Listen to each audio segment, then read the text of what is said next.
Missões é a obra do coração de Deus. E estamos aqui em agosto de 2018. Eu sei que todo mundo pensa que coração é aquele negócio assim, não é?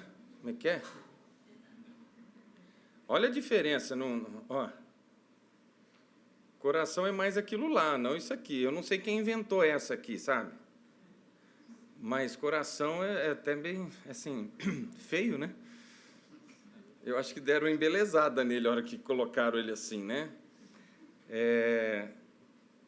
Mas dentro de você tem um membrozinho que nós e a Bíblia associa de uma forma muito especial com Deus. Inclusive, nós falamos, entrega, né, o teu coração ao Senhor, deixa Deus entrar no seu coração e tal. E a Bíblia também fala que é do coração que procedem um tanto de coisa ruim. E nós sabemos que não é dessa bombinha aí. Nós sabemos que é da mente, sabemos que é isso. Porém, Deus usou essa analogia, Deus usou essa figura de linguagem. E nós, logicamente, vamos nos valer disso. Então, a obra do coração de Deus é missões. O pastor Rômulo falou muito corretamente, se a igreja não existir para fazer missões, ela perdeu o seu sentido de existir. Não tem mais razão. Acabou. Para quê? Temos que fazer missões. Muito bom. Então, nós vamos, nessa noite, falar ainda sobre essa questão de missões, e eu quero afirmar o seguinte: missões é uma questão de amor a Deus. Você ama a Deus? Você ama a Deus? Amém. Você ama a Deus? Amém. Por que vocês aumentaram o tom? Por que vocês aumentaram o volume? Olha, pastor, porque o senhor perguntou de novo. Mas será que foi isso que aconteceu com Pedro, quando Jesus olhou para ele e disse assim: Pedro, amas-me mais do que esses? Será que foi isso que Pedro fez? Sim, Senhor. Tu sabes que eu te amo. Pedro, amas-me? Sim, Senhor. O Senhor sabe que eu te amo. Pedro, amas-me? Ah, Senhor, é lógico que eu te amo. Será que foi isso? Ou será que foi mais ou menos assim, né? Ah, claro, Senhor, eu te amo. Amas-me, Pedro? Senhor, o Senhor sabe que eu te amo. Pedro, você me ama mesmo? Senhor, o Senhor sabe tudo. O Senhor sabe que eu te amo. Se a gente for analisar, a gente acaba vendo que pelas nossas ações nós provamos as nossas palavras. E muitas vezes nós falamos uma coisa e vivemos outra. Para falar, nós amamos a Deus. Então, você investe em missões? Ah, eu invisto. Então, você investe em missões? Eu invisto. Mas você tem investido em missões? Você tem feito o seu melhor para missões? Senhor, eu invisto. Será que não é mais por esse lado? Então, eu quero falar nesta noite exatamente voltado para essa ênfase, né? Missões, uma questão de amor a Deus. Se você ama a Deus, você faz missões. É impossível você amar a Deus e não fazer missões. Alguma coisa está errada. Muito errada. Nós temos falado bastante aí, desde ontem à noite, hoje de manhã e agora também nós vamos falar.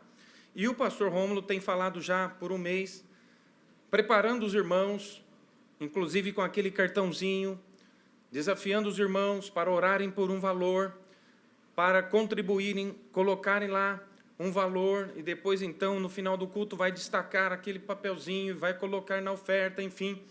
E aí, então, vai ser estabelecido um valor mensal para o próximo ano missionário, um valor para que essa igreja possa investir em missões, sustentando mais missionários, e isso para a glória do Senhor, para que o evangelho possa ser expandido.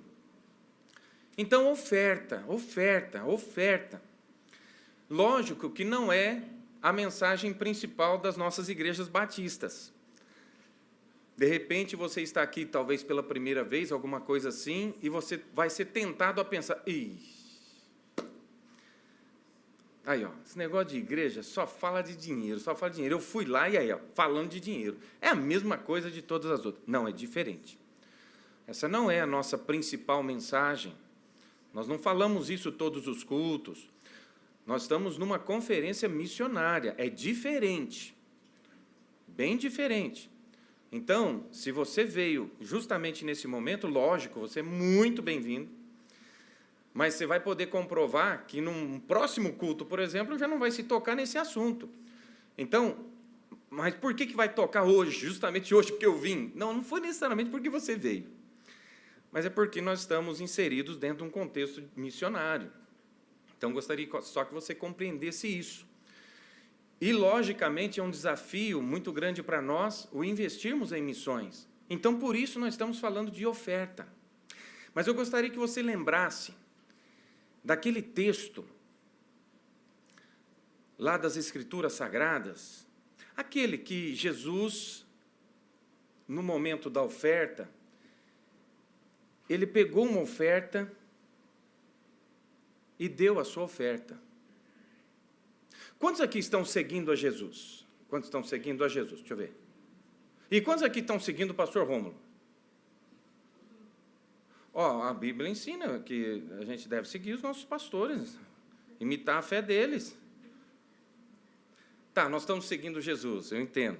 Mas enquanto esse homem estiver seguindo Jesus, você deve segui-lo também, amém ou não?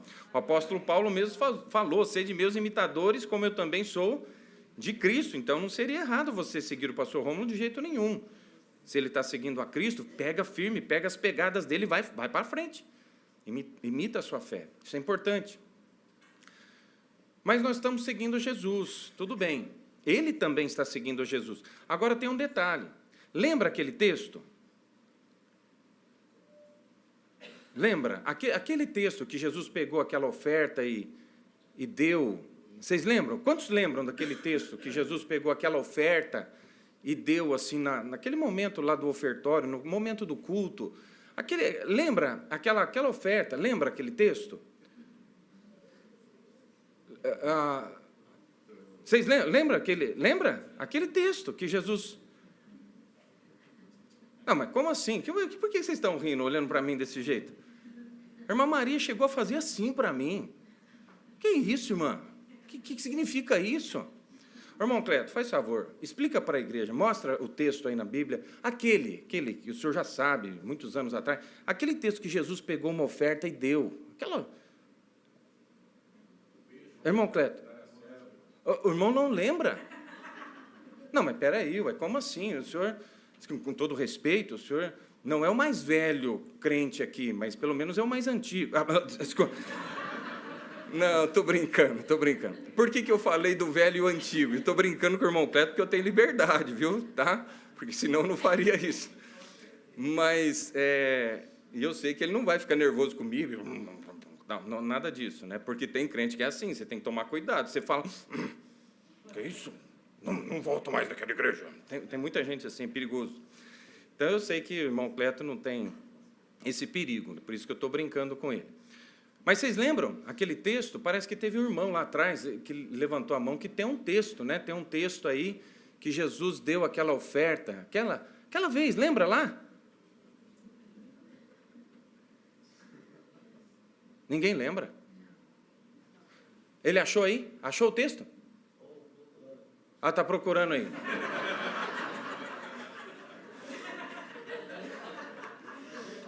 Não, mas não desanima não. Vai firme. Até o final do culto, vamos lá, não desanima não.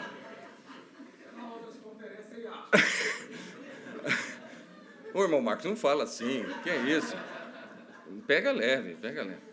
Mas, irmãos, Aí, olha que coisa complicada que eu vou falar agora para vocês. Quantos estão seguindo Jesus aqui mesmo? Tá. Aí nós estamos fazendo uma conferência de missões para dar oferta. Não é isso? E Jesus, ninguém lembra que uma vez que ele deu oferta. Misericórdia. Vamos para frente. Vamos lá, Felipe. Me ajuda aí que nós vamos correr agora. Acelera aí. Parece que a única menção dele ter dado algum dinheiro para alguém foi quando para pagar imposto. Em Mateus 17, 24, diz assim: e chegando eles a Cafarnaum, aproximaram-se de Pedro os que cobravam as dracmas, que é o imposto, e disseram: o vosso mestre não paga as dracmas? Interessante, né? Aí Pedro se antecipou, disse ele: sim, não, o mestre paga sim, ele é um homem direito, ele paga as dracmas sim. E entrando em casa, Jesus se lhe antecipou, dizendo: que te parece, Simão? O que, Senhor? De quem cobram os reis da terra os tributos? Ou o censo? Dos seus filhos ou dos alheios? Apertou para Pedro. Disse-lhe Pedro: dos alheios, Senhor. Mas, Senhor, é que eu falei, o rapaz me perguntou e eu... Senhor, o senhor está sabendo, né, que o rapaz ali me perguntou se o senhor paga o imposto, e eu falei que o senhor paga o imposto, agora o senhor já vem com essa história para mim, como é que é? De quem cobra os impostos? Dos filhos? Como é que é? Senhor, mas e aí, como é que fica? Eu falei para ele que o senhor paga, agora como é que vai fazer? Disse-lhe Jesus: logo estão livres os filhos. Não tem que pagar nada não, Pedro.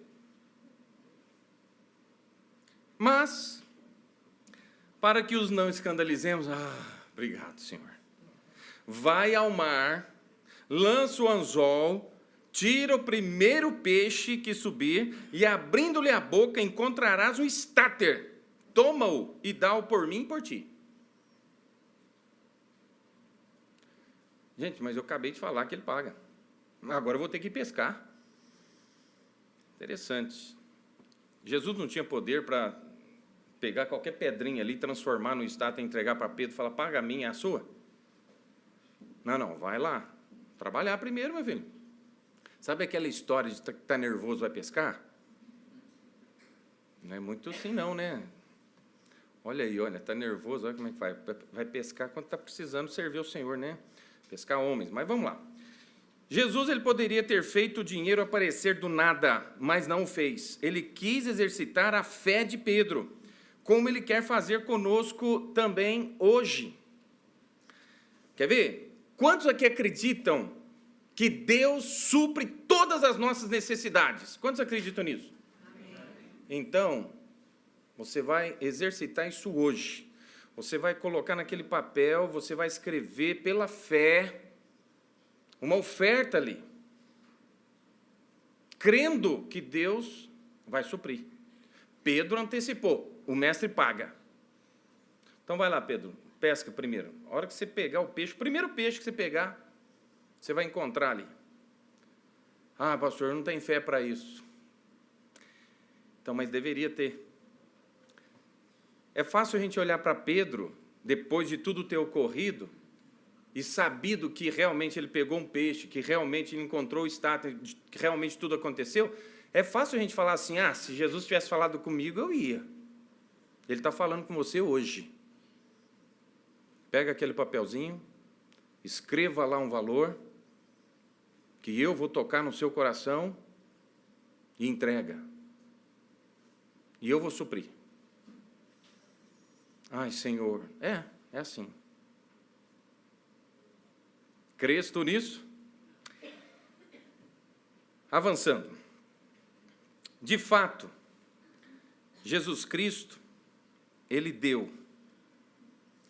Mesmo que você e eu não vamos conseguir encontrar em nenhum lugar das Escrituras ele pegando dinheiro e dando uma oferta.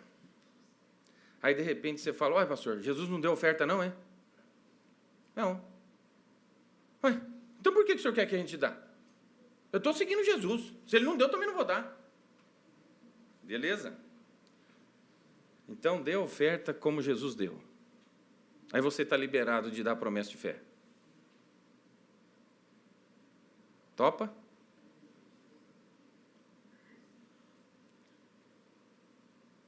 O desafio foi lançado. Aceita? De fato, Jesus Cristo deu, e a sua contribuição beneficiou o mundo todo devido ao aspecto da sua oferta. A oferta de Jesus foi fantástica, e nós temos que nos basear na oferta dele, para a gente poder fazer a nossa oferta. Então vamos lá. Nós, hoje à noite, nós vamos falar sobre a oferta de Cristo. Aquilo que aparentemente não se encontra na Bíblia. Mas daqui a pouquinho você vai ver que se encontra sim. Vamos lá. A oferta de Cristo teve muitos aspectos interessantes. E nós vamos, nesta noite, basicamente, examinar alguns desses aspectos. Quais foram os aspectos da oferta de Jesus Cristo? Primeiro, nós vamos analisar a origem da sua oferta. Segundo, nós vamos analisar a qualidade da sua oferta. Em terceiro lugar, nós vamos analisar a motivação da sua oferta. E, em último lugar, nós vamos analisar a finalidade da sua oferta. Então, em primeiro lugar, sua origem. No versículo 9, nós encontramos algo maravilhoso.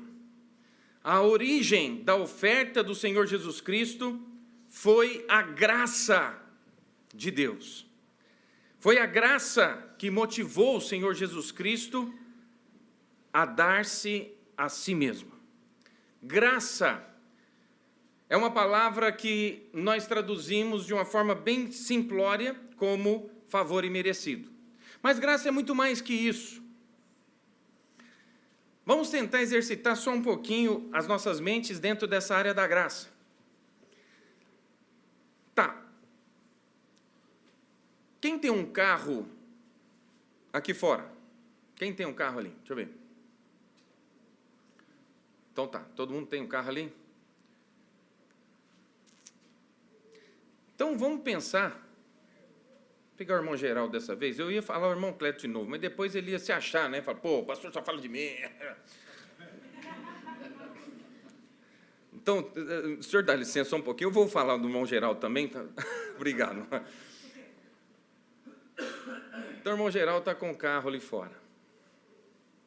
E, de repente, durante a pregação, você está concentrado, a gente escuta assim, plim, plim, e pá, pá, pá. E, de repente, os porteiros que estão lá saem correndo e voltam aqui e falam, irmão Geraldo, estão quebrando o seu carro. Aí o irmão Geraldo, calmamente, fica em pé e diz, calma, irmãos, pastor, pode continuar. Está tudo tranquilo. E sai calmamente, e chega ali fora, e vê o rapaz com o martelo quebrando o último vidro. Pá! E já tentando roubar o que tem lá dentro. E aí ele olha para aquele rapaz e enche o seu coração de amor, enfia a mão no bolso, pega logo um talão de cheque e fala assim, meu filho, você deve estar muito apertado, por isso que você quebrou tudo o meu carro. E eu entendo isso. Eu sei que a sua situação é uma situação muito difícil. Então eu quero preencher um cheque aqui, num valor expressivo, para te ajudar. Então, quanto você está precisando, meu filho? Pode falar. 5.000. Mas só isso? Eu estava pensando em te dar 10.000. Não, então pode ser. Tá. Mas eu te dei a oportunidade de pedir até 100.000. Ah, então E aí, então, ele preenche logo ali por 100.000 reais e fala, olha, meu filho, vá em paz, te amo, E todas as vezes que você precisar de mim, você pode me procurar.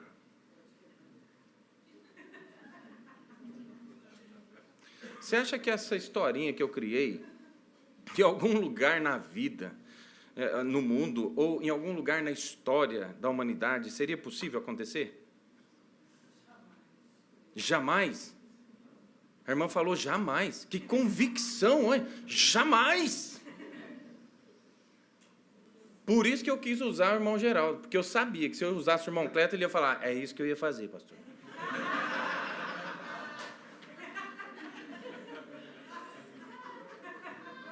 É isso que eu ia fazer, o senhor acertou na mosca. Mas se o senhor falasse isso, o Fabinho já estaria lá quebrando seu carro agora. Ah, lá, não, calma, irmão, calma, fica aí. Ele não vai fazer isso não, não vai, tá? É brincadeira.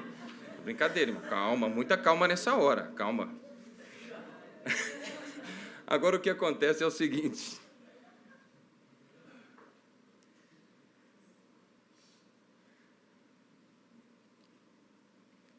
Foi exatamente isso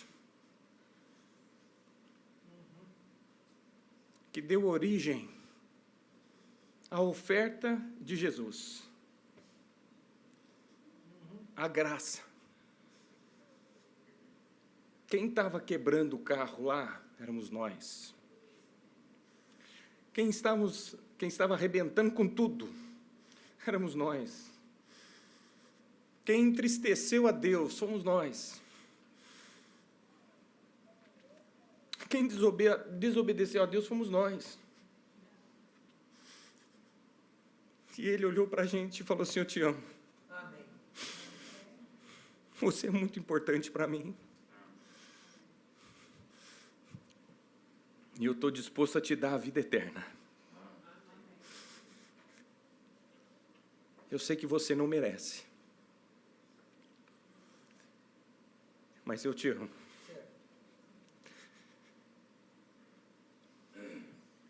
Isso é graça. Olha o texto, Hebreus 2, 9. Vemos, porém, coroado de glória e de honra, aquele Jesus, que fora feito um pouco menor do que os anjos, por causa da paixão da morte, para que, pela graça de Deus, provasse a morte por todos. Ele me amou e Ele te amou. Se você está aqui pela primeira vez, ouça. Jesus te ama. E Ele quer te salvar. E o amor dele é um amor incondicional. Porque se fosse olhar a condição, nós nunca, jamais seríamos amados. Ainda dentro do primeiro ponto, a sua origem, a oferta de Cristo, ela era imerecida. Ninguém merecia. Como esse exemplo que eu dei do irmão Geraldo. Na onde, gente, que alguém quebrando o nosso carro, nós vamos ter pena dessa pessoa, nós vamos ter compaixão dessa pessoa, nós vamos sentir amor por essa pessoa e nós vamos querer ajudar uma pessoa dessa? O nosso desejo, na verdade, talvez seria pegá-lo ali mesmo. E talvez esbofeteá-lo um pouco e depois chamar a polícia. E mandar para onde ele deveria estar, na cadeia. Porque ele não serve para viver em sociedade. Mas, no entanto, nós não éramos dignos de nada. E Ele nos amou. Nós não somos melhores que ninguém. Ninguém. Mas Ele nos amou, isso é graça. Aí está a grandeza de Deus, irmãos. E outro detalhe, ainda dentro da origem, a sua oferta foi demonstrada de uma forma especial, a sua graça, através da sua bondade. Ele foi muito bom com a gente. Amém ou não? Amém. Irmãos, é muita graça. É muito amor. Não dá para entender esse amor. Não dá para entender. Que isso? Nós nunca tivemos nada para oferecer para Ele. Nada. E Ele olhar e falar assim, eu te amo, eu vou morrer por você. Só vai morrer? Como assim? Não, porque se eu não morrer por você, você não tem como se salvar. Então eu quero te salvar. E por isso eu preciso morrer por você.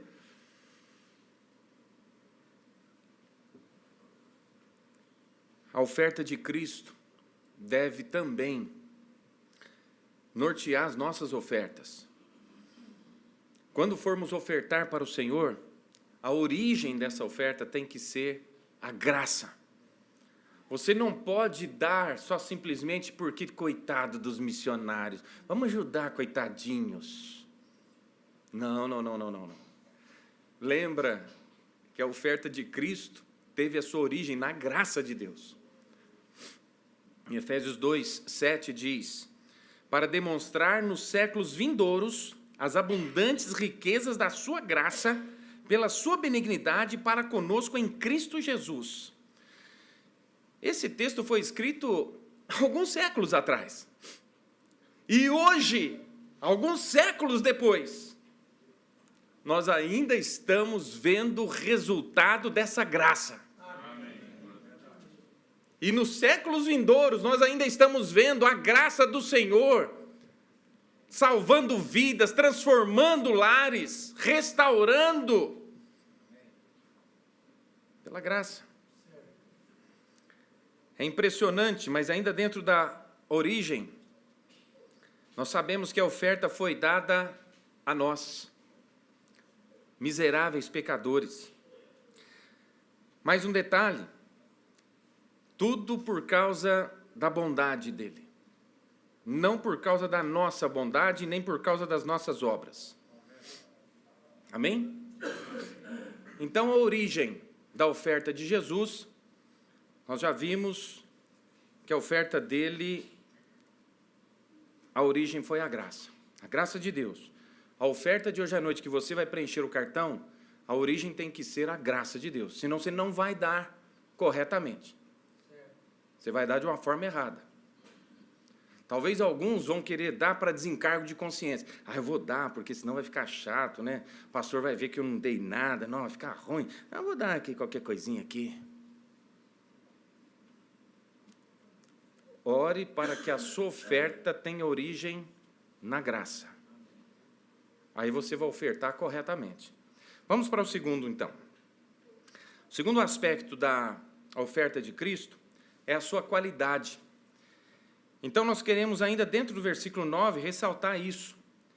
Um esvaziamento da riqueza infinita. Isso aqui parece um paradoxo. Como é que pode? Esvaziamento da riqueza infinita. Não existe isso. Pensa. Como é que esvazia uma coisa infinita? Não existe. Mas foi exatamente o que aconteceu. Ainda dentro aqui desse segundo ponto, veja João 17:5. E agora glorifica-me tu, ó Pai, junto de ti mesmo, com aquela glória que tinha contigo antes que o mundo existisse. Então, no mínimo, esse versículo nos prova, aqui o verbo ter, quem gosta de português aí, o verbo ter está flexionado no pretérito perfeito que se refere ao passado. E nesse sentido, entendemos perfeitamente que se ele tinha, é porque agora ele não tem mais. Não é verdade? Certo. Então, um autoesvaziamento. Aquele que era rico, poderoso, grande, ele se esvaziou para uma pobreza completa. Estou indo rápido, Filipe? Vamos lá, me acompanha aí. O versículo de Filipenses 2:8 diz, e achado na forma de homem, humilhou-se a si mesmo, sendo obediente até a morte e morte de cruz. Irmãos, não caberia, não cabe, aquele que é o infinito, soberano, Criador dos céus e da terra, que deu uma ordem distinta, que falou, não coma daquele fruto.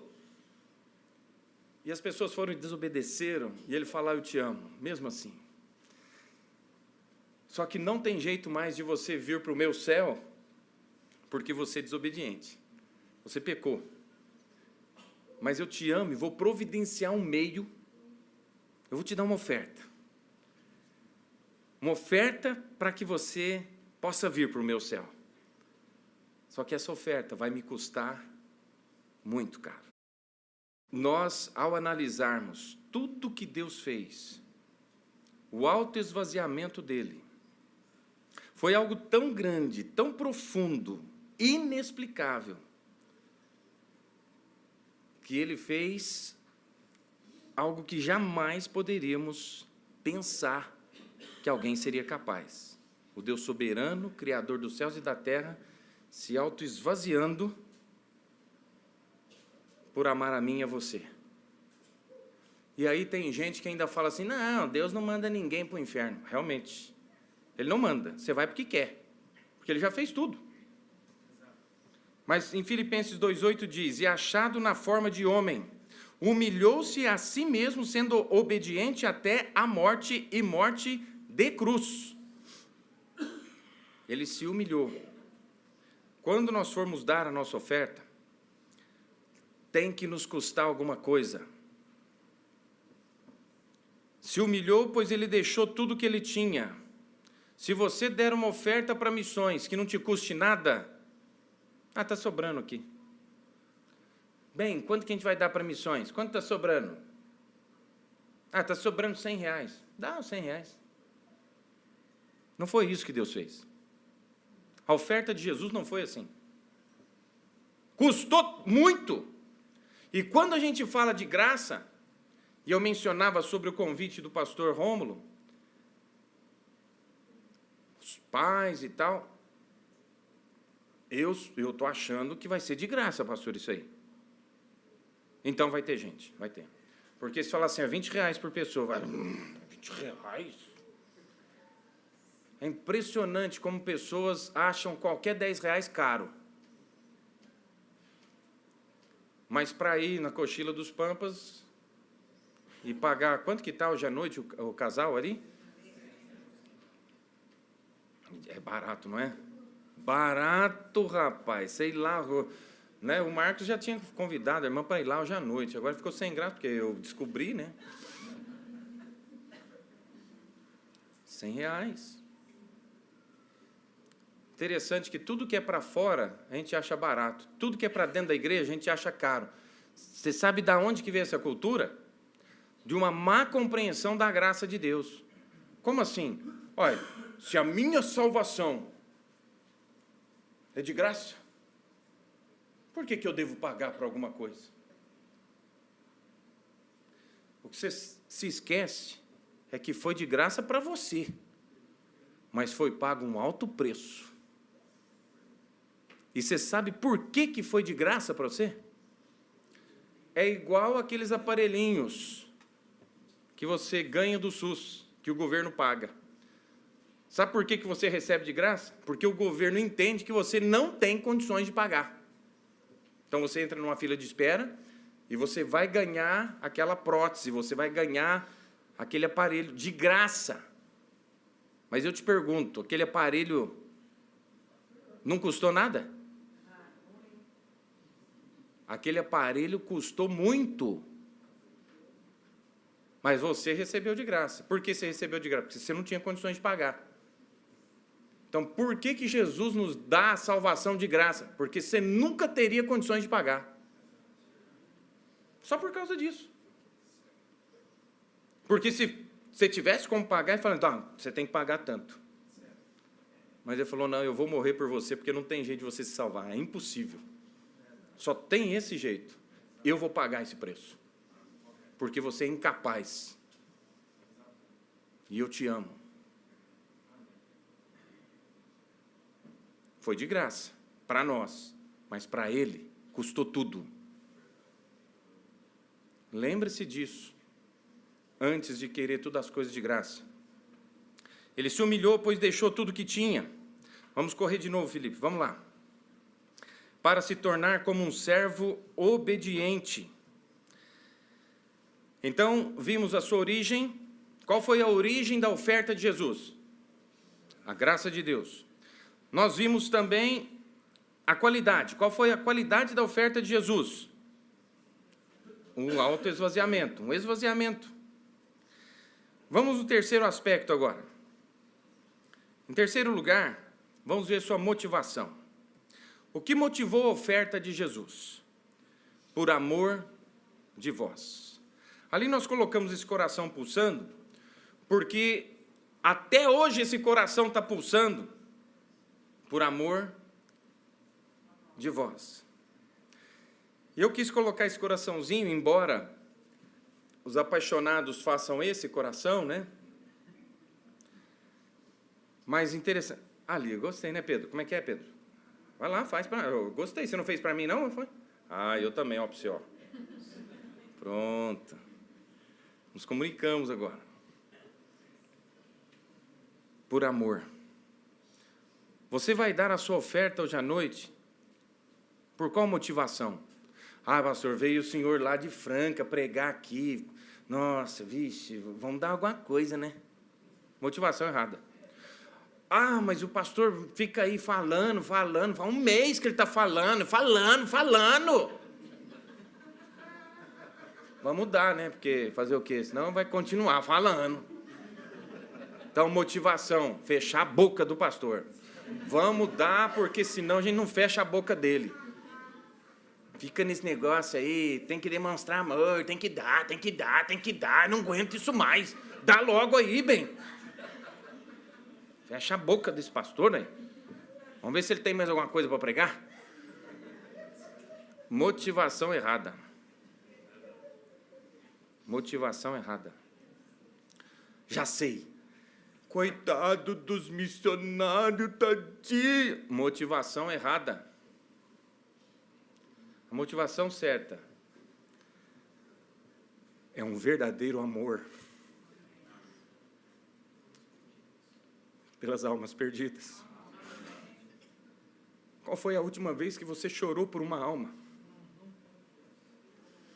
Qual foi a última vez que você orou por uma alma? A gente não tem visto almas se convertendo como no passado. Mas, pastor Rômulo, eu me lembro com muito carinho, na Veiga Miranda, conferências que participávamos lá, tinha um grupo de oração que ficava na sala ao lado. E eu muitas vezes não entendia aquilo. Eu chegava e durante o culto, enquanto talvez o pastor Jaime estava pregando, alguém estava pregando, de repente você escutava mais ou menos isso, ó. Eu falei, vixe, o que está acontecendo? Tem alguém demolindo agora, alguma coisa aí? Na hora do culto? E eu me lembro quantas vezes saía um grupo de pessoas suadas. Enquanto se pregava a palavra, ali tinha um grupo orando, para que almas se convertessem, e almas eram salvas. Irmãos, missões é uma questão de amor. A motivação tem que ser amor. Não pode ser outra coisa. Eu sei que às vezes a gente tem a tendência errada de nos fiarmos na promessa de Deus, dai e ser-vos-á dado. Então, a motivação é, eu quero ganhar mais, por isso que eu dou. Motivação errada, você está fazendo negócio com Deus? Então, pensa na motivação de Jesus. Eu vou dar a minha oferta para salvar esses miseráveis pecadores que não valem nada. Ou seja, o que Jesus ganhou com isso? Fala para mim, o que Jesus ganhou com a sua salvação? Ele melhorou a divindade dele? Ele aumentou a sua glória?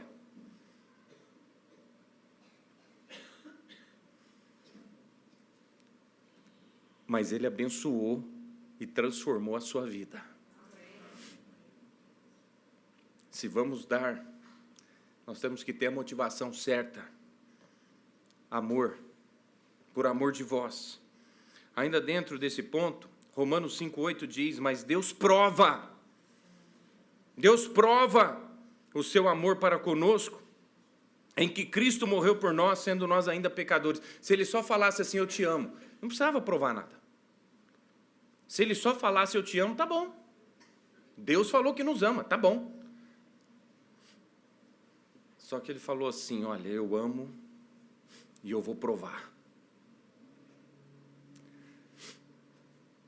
Se nós amamos, nós precisamos provar. A motivação tem que ser o amor, irmãos. Não foi bom que alguém chegou até você e pregou o evangelho? Não foi bom que alguém se importou com a sua alma? Não foi bom que missionários vieram dos Estados Unidos, da Europa, de tudo quanto é canto, e vieram pregar o evangelho para você, para o nosso país? Não foi bom? As almas também estão lá e precisam ouvir, irmãos. A motivação tem que ser o amor. Prove que você ama a Deus e invista em missões. Ainda dentro da sua motivação, ele sabia que teríamos benefícios. Nós seríamos beneficiados. Ele, não. Então, tá bom, pastor, eu vou investir em missões. E o que eu ganho com isso? Você não tem que preocupar com isso. Porque se é motivado pelo amor, o amor não é interesseiro. Tá, eu vou dar, mas e aí? E aí? E aí o quê? Baseie a sua oferta na oferta de Jesus. A motivação dele foi o amor. Ele sabia que nós teríamos muitos benefícios, por isso ele se deu por nós. E seu amor consiste em ver o bem-estar de seus filhos. Irmãos, não é gostoso quando nós ouvimos uma carta missionária, alguma coisa, e fala, olha, se converteu tantas almas. Você não fica feliz quando de repente você ouve do pastor Aguinaldo assim, então, irmãos, eu estava fazendo uma caminhada e de repente uma pessoa me para e fala assim, escuta, você já pregou em tal lugar assim, assim? Aí fala, sim, já preguei na penitenciária lá, assim, tal, de São Paulo, não sei o quê. Sim, já preguei então, você pregou para mim, eu entreguei minha vida para Jesus e eu estou salvo hoje. Não é gostoso ouvir isso? Amados, é gostoso. Então a motivação tem que ser essa. Ainda dentro da motivação,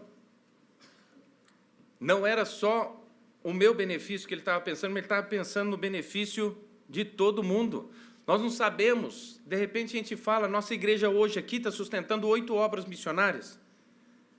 De repente, daqui a pouco são 16. Amém. Daqui a pouco são 32. Amém. Daqui a pouco, de repente, irmãos, um alvo legal para todos nós é termos um missionário em cada continente. Daqui a pouco seria interessante ter um missionário em cada estado. Daqui a pouco seria muito interessante ter um missionário em cada um dos países. Beneficiar o mundo todo. Essa foi a motivação da oferta de Jesus. Esse versículo todos sabem de cor, João 3,16. Fale comigo. Porque Deus amou o mundo de tal maneira que deu seu Filho unigênito, para que todo aquele que nele crê não pereça, mas tenha a vida eterna. O seu amor, então, abrange todos os seres humanos, todos, sem exceção. Mesmo sabendo que muitos o rejeitariam, ele os amou. Nós sabemos que muitos dos nossos missionários, de repente vão pregar e você não vai ver resultado. Mas, amados, eles estão lá pregando. É o nosso braço estendido até aquele local, pregando. Nós não tínhamos condições de ir até lá para pregar, mas ele, através de missões, ele está indo e está pregando. Pastor, mas não está convertendo, mas ele está pregando. O resultado é com Deus. Eu nunca me esqueço, irmãos, talvez muitos aqui não conheçam, pastor João Benção. Ei, pastor João Benção, saudoso pastor João Benção. Ele ficou em São Simão quantos anos ali, com todas as suas dificuldades, com todas as suas limitações, pregando. Quantas almas se converteram? A gente nunca ouviu de uma alma se converter debaixo do ministério dele. Aí você fala assim, que é isso, pastor? Coisa mais louca. Corta o sustento desse missionário.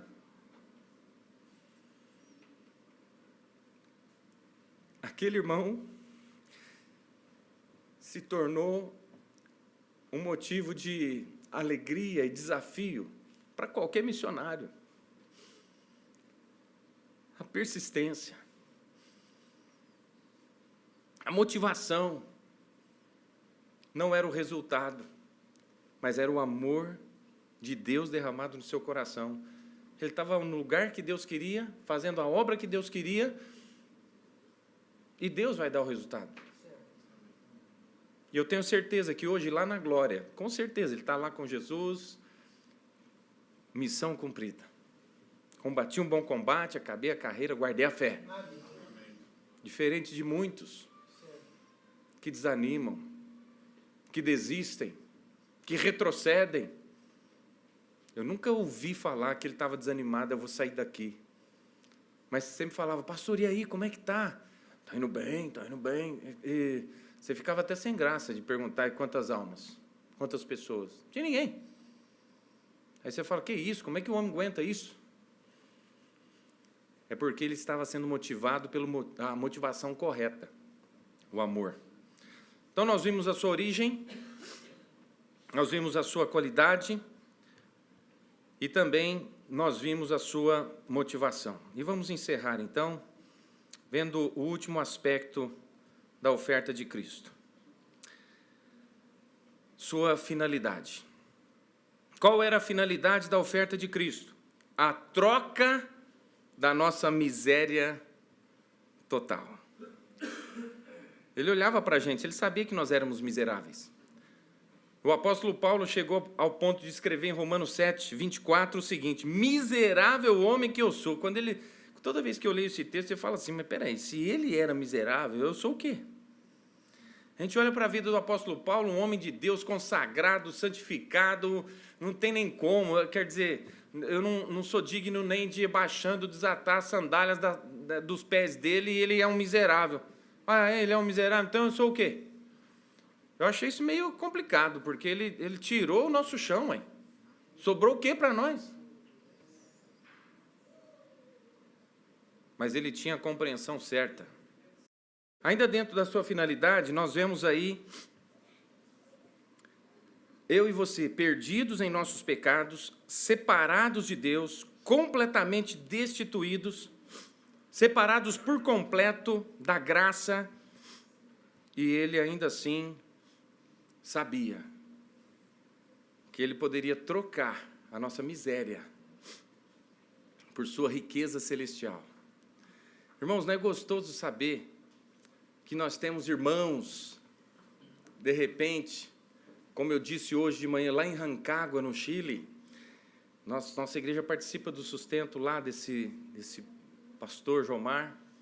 Não é gostoso saber que lá no Chile tem alguém que se converteu e, de repente, nós participamos. Na Venezuela tem alguém que se converteu e nós participamos. Irmãos, e então aquela pessoa, de repente, dá testemunho um dia e fala, olha, eu quero agradecer porque vocês enviaram o missionário para cá, quero agradecer porque o evangelho chegou até mim, eu quero agradecer porque hoje eu sou salvo. Trocou aquela miséria terrível pela riqueza celestial. Hoje, irmãos, nós somos herdeiros. O herdeiro, o que significa ser herdeiro? Herdeiro, na verdade, quando nós olhamos para a Bíblia, é aquele que tem o direito a uma herança. Agora, uma coisa interessante sobre nós somos herdeiros de Deus e co-herdeiros com Cristo, mas é uma herança que nós não teremos que esperar a morte do dono, porque ele já morreu e ressuscitou, mas já desfrutarmos de tudo com ele, agora nas regiões celestiais e depois no céu para sempre. Vamos fechar então, conclusão. Se você fosse perguntado de novo agora, Jesus deu alguma oferta? O que você diria? Ele deu. E a sua oferta se tornou o maior exemplo de ofertante de todos os tempos. E nós estamos seguindo Jesus. Então nós temos que nos basear na oferta dele. Ainda na nossa conclusão, a nossa oferta, portanto, deve seguir o seu exemplo, o seu modelo. Primeiro, originar-se em Deus, na sua graça. Segundo, esvaziarmos-nos a nós mesmos. Terceiro, ser motivada pelo amor. E quarto, para o benefício dos outros.